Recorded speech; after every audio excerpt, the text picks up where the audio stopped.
அநேக நேரத்துல நம்ம ஆண்டவருக்காக ஒரு காரியத்தை வைராக்கியமா செய்யணும்னு நினைச்சு நம்ம செஞ்சுட்டு இருக்கிறப்போ, நமக்கு எதிரான செயல்பாடுகள் வெளியில இருந்து இல்ல, சர்ச்சுக்குள்ள இருந்தே வரலாம். சில நேரத்துல ஊழியக்காரர்கள் மூலமாவே வரலாம். வேதத்துல இதுக்கு ஒரு நல்ல உதாரணம் இருக்குது. நெகேமியா அலங்கத்தை கட்டுற வேலையில ரொம்ப பிஸியா இருக்கிறாரு.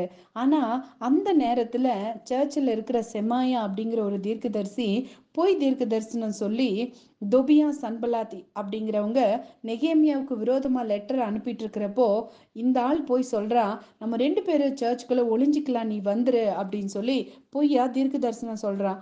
அப்போ நெகேமியா தெளிந்த புத்தி உள்ளவனா இருந்ததுனால, என்னை போன்ற மனுஷன் ஓடி போவானா அல்லது ஒளிந்து கொள்வானா, நான் போக மாட்டேன் அப்படின்னு சொல்றான். இன்னைக்கு நீங்க ஆண்டவருக்காக ஒரு காரியத்தை துணிந்து செய்யும்போது பிசாசு உங்களை பயமுறுத்துவானா, மத்தவங்க மூலமா தூண்டி விடுறானா, பயப்படாதீங்க, தைரியமா முன்னேறி போங்க, ஆண்டவர் உங்க கூட இருக்கிறாரு.